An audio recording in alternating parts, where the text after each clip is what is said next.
L'année dernière, je supervisais le travail d'abreuvement et d'évangélisation de l'Église.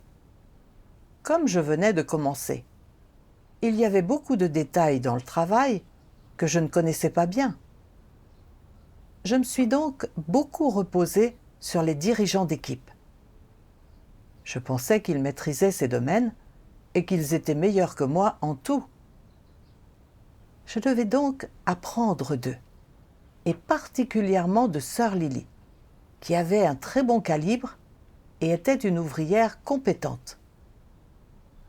Elle présidait toujours les discussions de travail lors des réunions et le travail d'évangélisation de son groupe était un peu plus productif que celui des autres.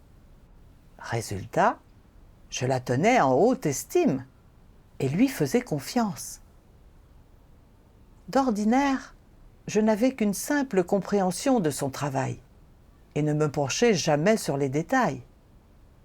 J'avais entièrement confiance en elle.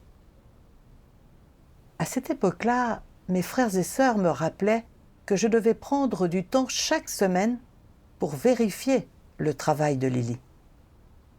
Mais même si j'étais d'accord pour le faire, je me disais, Lily est parfois têtue, mais elle réussit plutôt bien dans tous les aspects du travail.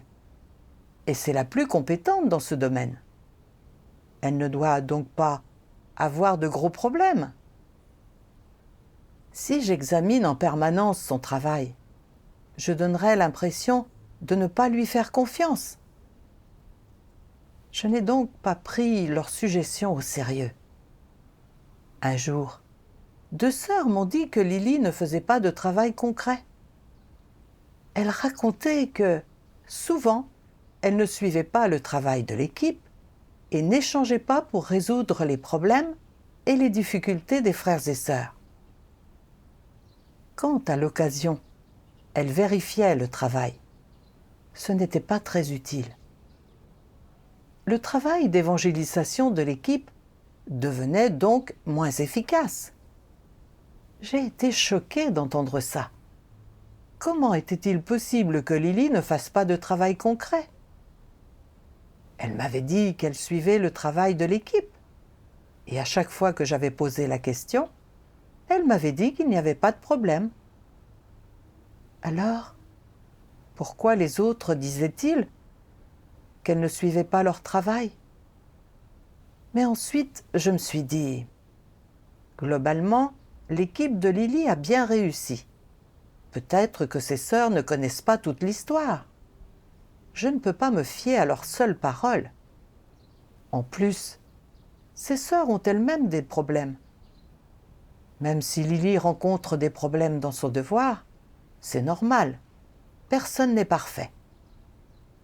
Je n'ai donc pas prêté trop attention à leurs plaintes. Et j'ai simplement fait un petit rappel à Lily, en privé, lui demandant de se concentrer à l'avenir sur le suivi du travail de l'équipe. Puis l'affaire a été close. Peu après, à ma grande surprise, de gros problèmes ont émergé dans le travail de Lily.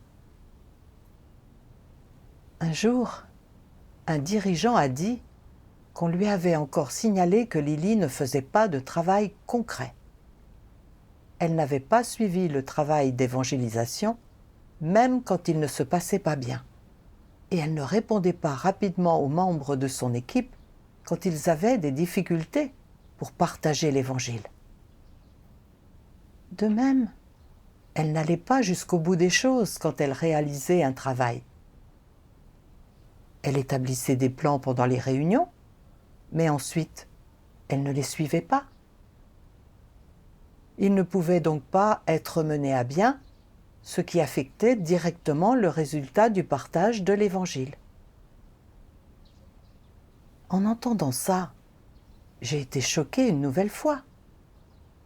Je savais que Lily rencontrait quelques problèmes dans son devoir, mais je ne savais pas qu'ils étaient aussi graves. Elle avait un bon calibre et était très proactive dans son devoir.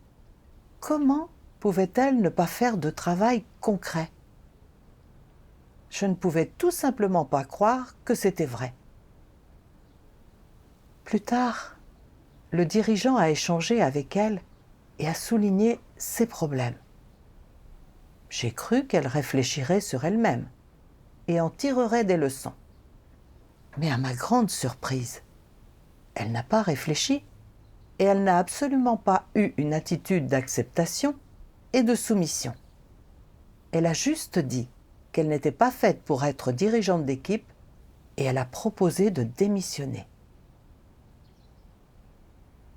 Non seulement elle ne faisait pas de travail concret, mais elle n'acceptait pas non plus d'être traitée. Sur la base des principes, on a finalement estimé qu'elle était inapte à être dirigeante d'équipe et elle a été réaffectée. Après ça, je me suis sentie très mal. Comment avais-je pu ne pas me rendre compte qu'une dirigeante d'équipe ne faisait pas de travail concret? Je me suis présentée à Dieu en prière et j'ai dit « Ô Dieu, j'ai vraiment été aveugle. Je te prie de m'éclairer et de me guider pour que je découvre la raison de mon échec. » Un jour, lors de mes dévotions, j'ai regardé une vidéo de lecture des paroles de Dieu. Dieu Tout-Puissant dit : les faux dirigeants ne s'intéresseront pas aux superviseurs qui ne font pas de travail réel ou qui négligent leurs responsabilités. Ils croient qu'ils n'ont qu'à choisir un superviseur et que tout ira bien. Par la suite, le superviseur s'occupera de tout ce qui concerne le travail. Il n'aura qu'à organiser une réunion de temps en temps. Il n'aura pas besoin de surveiller les travaux, ni de demander comment ça se passe. Il ne sera pas nécessaire qu'il intervienne. Si quelqu'un signale au faux dirigeant un problème avec un superviseur, le faux dirigeant lui répondra : « Ce n'est qu'un problème mineur, tout va bien, tu peux le gérer toi-même, pas besoin de venir me voir. » Imaginons que la personne qui signale le problème lui dise : « Ce superviseur est un sacré flemmard, il ne fait que manger et s'amuser, il est oisif. Il n'a pas envie de supporter même la moindre difficulté dans son devoir, et il n'arrête pas de chercher à tricher et de trouver des excuses pour esquiver son travail et ses responsabilités. Il n'est pas qualifié pour être superviseur. » Le faux dirigeant lui répondra : « Il était très bien quand il a été choisi comme superviseur. Ce que tu dis, ce n'est pas vrai. Ou même si c'est le cas, ce n'est qu'une manifestation temporaire. » Le faux dirigeant n'essaie pas d'en savoir plus sur la situation du superviseur. Il juge et statue sur la question en fonction de ses impressions passées sur la personne. Quelle que soit la personne qui signale un problème concernant le superviseur, le faux dirigeant va l'ignorer. Le superviseur n'est pas à la hauteur. Il n'est pas suffisamment compétent pour mener à bien son travail, et il est déjà sur le point d'y mettre la pagaille, mais le faux dirigeant s'en moque. Il est déjà bien assez grave que, lorsque quelqu'un signale les problèmes du superviseur, le faux dirigeant ferme les yeux. Mais qu'est-ce qui est le plus méprisable de tout ? Quand les gens parlent au faux dirigeant des problèmes vraiment graves qu'a le superviseur, le faux dirigeant n'essaie pas de les régler. Et il trouve même toutes sortes d'excuses. « Je connais ce superviseur, il croit sincèrement en Dieu, il ne peut pas avoir de problème. Et même s'il en avait, Dieu le protégerait et le disciplinerait. S'il commet la moindre erreur, c'est entre lui et Dieu. Nous n'avons pas à nous en inquiéter. » Voilà comment fonctionnent les faux dirigeants, en suivant leurs propres notions et leur imagination. Ils font semblant de comprendre la vérité et d'avoir la foi, et par conséquent sèment la pagaille dans le travail de l'Église, ou même ils lui donnent un coup d'arrêt, tout en feignant l'ignorance. Ne sont-ils pas simplement des gratte-papiers ? Les faux dirigeants sont incapables de faire un travail réel, et ils n'abordent pas non plus le travail des chefs de groupe et des superviseurs avec le moindre sérieux. Leur point de vue sur les gens se base uniquement sur leurs propres impressions et sur leur imagination.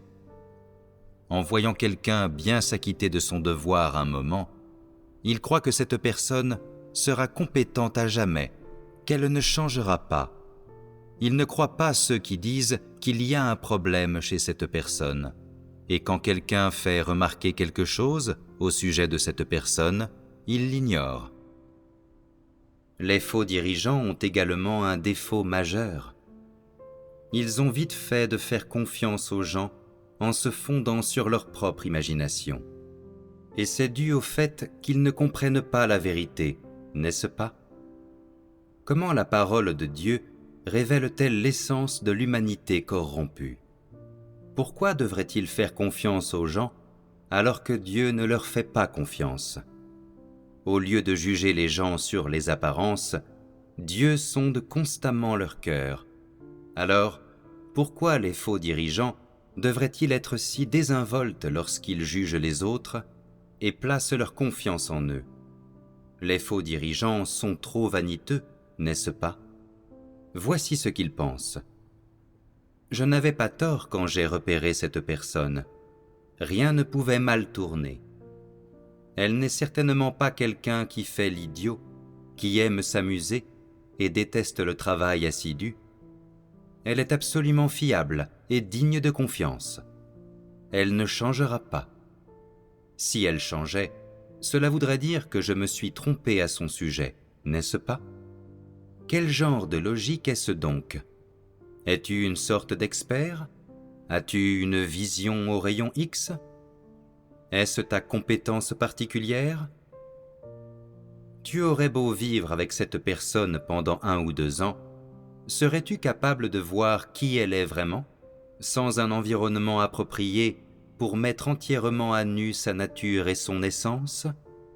Si elle n'était pas exposée par Dieu, tu pourrais vivre côte à côte avec elle pendant 3, voire 5 ans, et tu aurais encore du mal à voir quel genre de nature et d'essence elle a.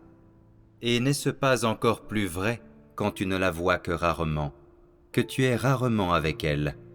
Tu lui fais allègrement confiance en te fondant sur une impression fugace ou sur l'appréciation positive qu'en a quelqu'un d'autre, et tu te permets de confier le travail de l'Église à une telle personne. En cela, n'es-tu pas extrêmement aveugle? N'es-tu pas impétueux? Et quand ils agissent ainsi, les faux dirigeants, ne sont-ils pas extrêmement irresponsables? En méditant sur ces paroles de Dieu, j'ai compris que les gens avaient des tempéraments corrompus et avant qu'ils parviennent à la vérité et changent leur tempérament, aucun d'entre eux n'est fiable ni digne de confiance. Mais les faux dirigeants ne comprennent pas la vérité. Ils ne peuvent pas discerner l'essence des gens, font nonchalamment confiance aux autres, ne supervisant et ne suivant pas leur travail pendant de longues périodes. Ils sont très arrogants et irresponsables. J'agissais également comme ça. Je ne supervisais et ne vérifiais pas le travail de Lily, principalement parce que j'avais une trop grande confiance en elle. Je voyais qu'elle avait un bon calibre, qu'elle avait de l'expérience et était efficace dans le partage de l'Évangile. Je lui faisais donc confiance et la tenais en haute estime, ne prenant pas la peine de superviser son travail. Quand les autres m'avaient signalé ces problèmes, je les avais ignorés et j'avais même pensé que c'était eux qui avaient des soucis. Résultat, de gros problèmes ont émergé dans le travail sans que je m'en rende compte. Je ne voyais pas les gens et les choses à travers les paroles de Dieu. Je ne faisais confiance qu'à mes propres yeux, comme si j'étais une experte dotée d'une perspicacité incroyable. J'étais si prétentieuse. En réalité, on ne peut pas faire totalement confiance à une personne corrompue. personne ne sait comment elle va agir à un moment donné. Ce n'est pas simplement parce qu'un individu réussit ponctuellement et fait du travail concret qu'il est complètement digne de confiance. Les gens ont des tempéraments corrompus, donc il est probable qu'ils agissent délibérément et violent les principes dans leurs devoirs, qu'ils se relâchent et soient superficiels, et qu'ils nuisent au travail.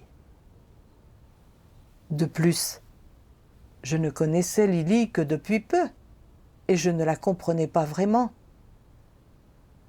Pourtant, j'avais placé une grande confiance en elle, pensant qu'elle était bonne en tout, et qu'elle n'avait pas besoin d'être supervisée pour bien travailler. J'étais si arrogante et aveugle. Il ne m'est jamais venu à l'esprit que Lily soit si égoïste. Elle était dirigeante d'équipe, mais tout ce qui l'intéressait, c'était de convertir elle-même plus de gens, et elle négligeait son travail d'équipe. Quand les autres avaient des problèmes dans leur travail, elle n'échangeait pas pour les résoudre. Elle ne faisait rien du travail que doit fournir un dirigeant d'équipe. J'avais toujours pensé qu'elle était une ouvrière dotée d'un bon calibre, capable de faire du travail concret, et je la tenais donc en haute estime. Ce n'est qu'alors que j'ai compris que ce n'était pas vrai. Lily était égoïste de nature. Elle ne se préoccupait que de son propre travail et ne protégeait pas l'intérêt général de l'Église. Elle était seulement faite pour répandre l'Évangile toute seule, pas pour être dirigeante d'équipe. Comme je faisais aveuglément confiance à Lily, je n'avais pas vérifié son travail et je n'en avais pas rapidement saisi les écarts et les erreurs. Résultat, le travail d'évangélisation avait été retardé. En tant que superviseuse, je n'avais aucune excuse. Plus je réfléchissais, plus je me sentais coupable. J'ai donc prié Dieu, désirant vraiment réfléchir et changer mon état d'esprit et mes points de vue erronés. Par la suite, j'ai regardé une autre vidéo de lecture des paroles de Dieu. Dieu Tout-Puissant dit : on peut affirmer que la plupart des gens considèrent l'expression « ne doutez pas des personnes que vous employez et n'employez pas les personnes dont vous doutez » comme la vérité, et cela les trompe et les contraint. Ils en sont perturbés et influencés lors de la sélection et de la nomination des personnes, et cette idée dicte même leurs actions. En conséquence, de nombreux dirigeants et ouvriers ont toujours des difficultés et des appréhensions chaque fois qu'ils vérifient le travail de l'Église ou promeuvent et nomment des personnes. En fin de compte, tout ce qu'ils peuvent faire, c'est se réconforter par ces paroles. Ne doutez pas des personnes que vous employez et n'employez pas les personnes dont vous doutez. Chaque fois qu'ils inspectent le travail ou s'en enquièrent, ils pensent ne pas douter des personnes qu'on emploie et ne pas employer les personnes dont on doute. Je dois faire confiance à mes frères et sœurs, et après tout, le Saint-Esprit observe les gens, donc je ne dois pas toujours douter et surveiller les autres. Ils ont été influencés par cette formule, n'est-ce pas ? Quelles sont les conséquences de l'influence qu'exerce cette formule ? Premièrement, ce à quoi tu es fidèle n'est pas la parole de Dieu. Ce n'est pas la commission de Dieu pour toi, et ce n'est pas Dieu.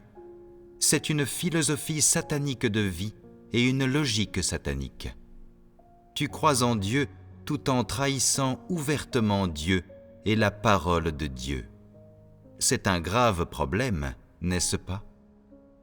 Deuxièmement, ce n'est pas simplement un manquement à la parole de Dieu et à tes devoirs, c'est prendre les plans et la philosophie de vie de Satan pour la vérité, les suivre et les pratiquer.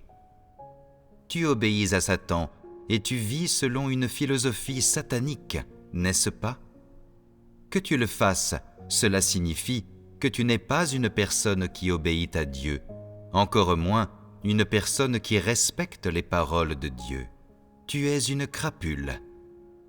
Laisser de côté les paroles de Dieu pour préférer adhérer à une formule satanique et la pratiquer comme la vérité, c'est trahir la vérité et Dieu. Tu travailles dans la maison de Dieu, mais tu agis selon la logique et la philosophie satanique de la vie. Quel genre de personne es-tu? Voilà quelqu'un qui se rebelle contre Dieu et qui lui fait gravement honte. Quelle est l'essence de cet acte? C'est ouvertement condamner Dieu et nier la vérité. N'est-ce pas là l'essence de la chose? En plus de ne pas suivre la volonté de Dieu, tu laisses les faussetés de Satan et les philosophies sataniques de vie se répandre dans l'Église. En faisant cela, tu deviens le complice de Satan et tu favorises les actions de Satan dans l'Église. L'essence de ce problème est grave, n'est-ce pas? Grâce à ces paroles de Dieu, j'ai compris que l'expression « ne pas douter de ce qu'on emploie » n'était pas positive et n'était pas non plus la vérité. C'est la philosophie de Satan. Si j'avais fait confiance à Lily et que je n'avais pas supervisé son travail, c'était principalement parce que je vivais selon cette philosophie et lui faisais trop confiance. Même quand je voulais vérifier son travail, je craignais qu'en étant trop méticuleuse, elle pense que je ne lui faisais pas confiance. Après tout, elle accomplissait ce devoir depuis longtemps et avait beaucoup d'expérience.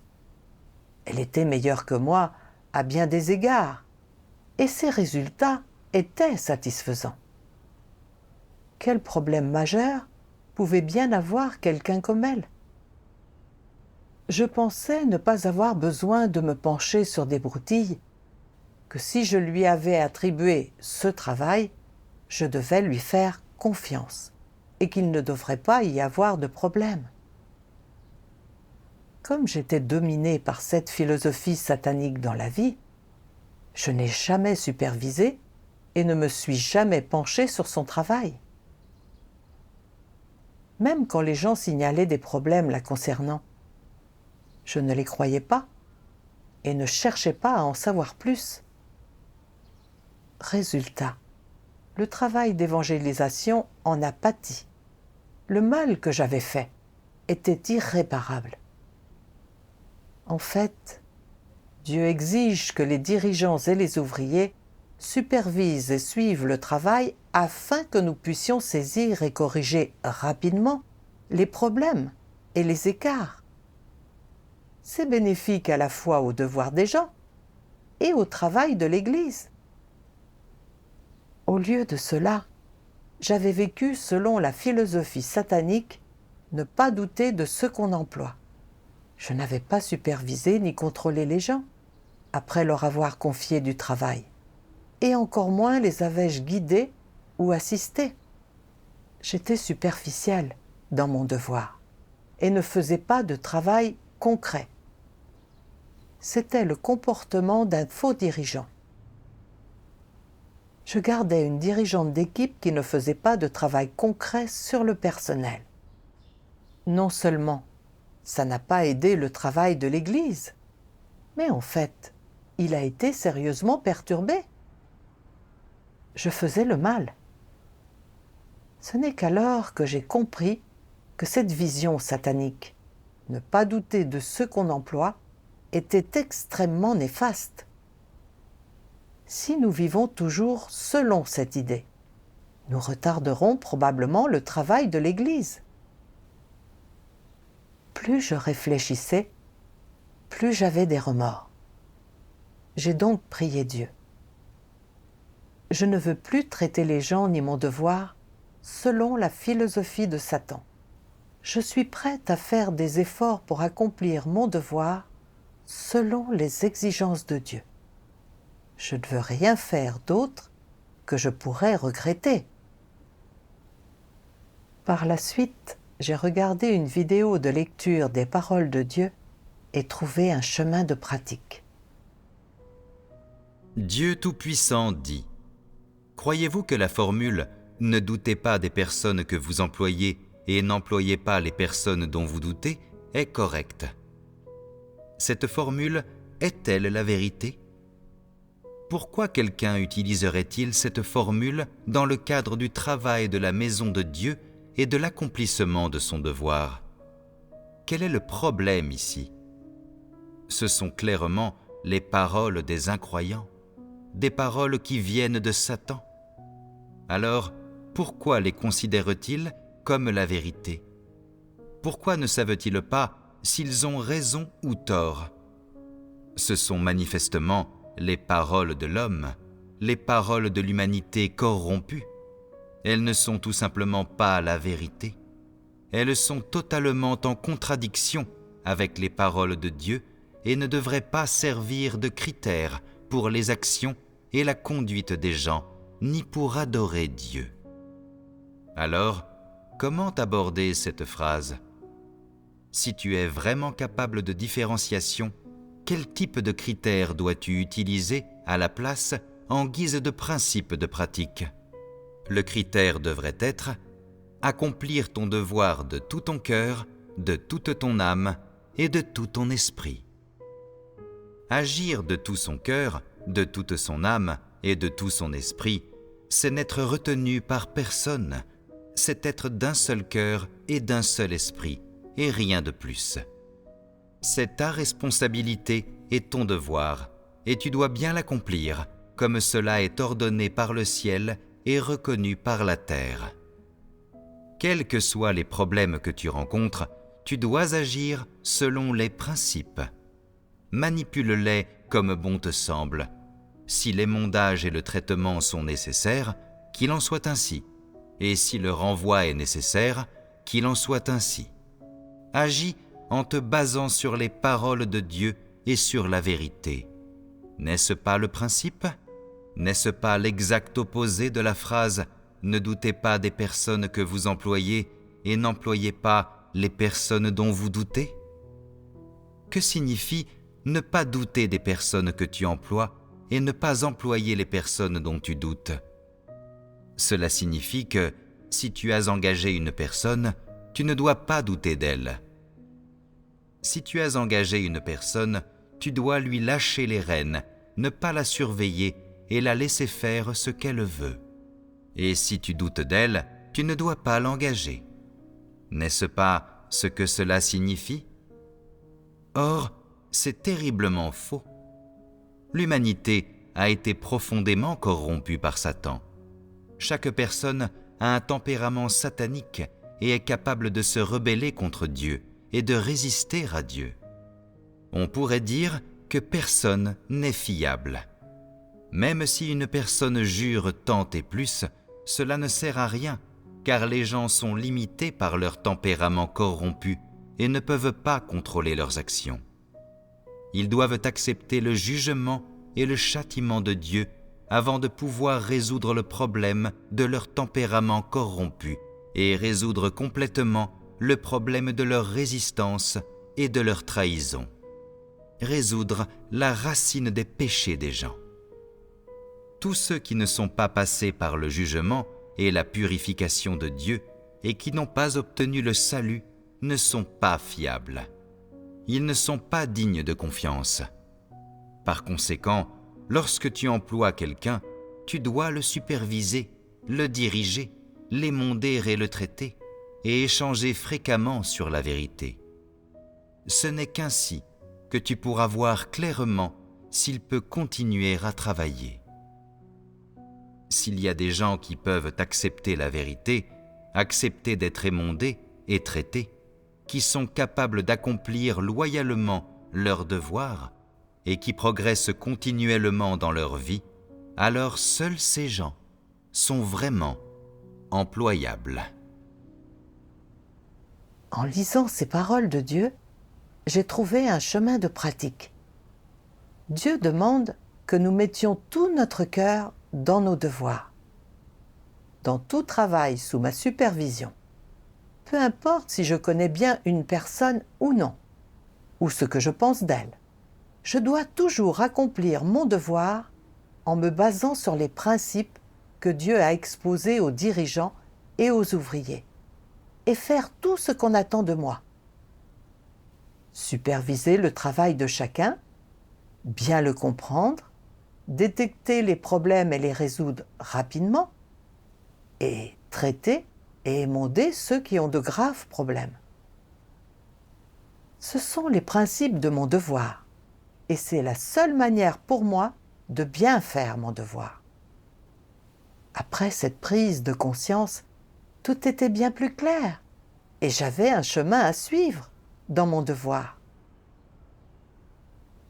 Après ça, l'Église a chargé Lily d'abreuver les nouveaux arrivants, et elle a été heureuse de le faire. Je me suis dit, elle pourra probablement tirer des leçons de son renvoi et bien faire son devoir cette fois. Mais peu après, beaucoup de nouveaux arrivants qu'elle abreuvait ne se réunissaient pas normalement. Cela m'a semblé étrange. Alors je lui ai demandé de me donner plus d'explications sur ce qui se passait. À ma grande surprise, elle a simplement prétexté ne pas avoir de temps pour suivre les nouveaux arrivants. En entendant ça, j'ai été vraiment contrariée. Je pensais qu'après son renvoi, elle aurait réfléchi sur elle-même et fait du travail concret. Mais il s'est avéré que j'avais tort. Je savais que je ne pouvais pas continuer à considérer les gens en me basant sur mes propres notions. En tant que superviseuse, je devais encadrer, vérifier et diriger le travail et m'acquitter de mes responsabilités. À ce moment-là, j'ai pensé à ces paroles de Dieu. Agir de tout son cœur, de toute son âme et de tout son esprit, c'est n'être retenu par personne. C'est être d'un seul cœur et d'un seul esprit, et rien de plus. C'est ta responsabilité et ton devoir, et tu dois bien l'accomplir, comme cela est ordonné par le ciel et reconnu par la terre. Quels que soient les problèmes que tu rencontres, tu dois agir selon les principes. Manipule-les comme bon te semble. Si l'émondage et le traitement sont nécessaires, qu'il en soit ainsi. Et si le renvoi est nécessaire, qu'il en soit ainsi. Agis en te basant sur les paroles de Dieu et sur la vérité. C'est vrai, je devais faire mon devoir conformément aux paroles et exigences de Dieu. Après ça, j'ai signalé et exposé à Lily tous ses problèmes, et j'ai échangé avec elle, analysant son attitude négligente dans son devoir et les dangereuses conséquences. Ce n'est qu'alors que Lily a finalement pris conscience de ses problèmes. Plus tard, je me suis renseignée sur le travail de Lily et l'ai vérifié régulièrement. Et si je remarquais un problème, j'échangeais avec elle pour le corriger. Après ça, Lily a obtenu de bien meilleurs résultats dans l'abreuvement des nouveaux arrivants.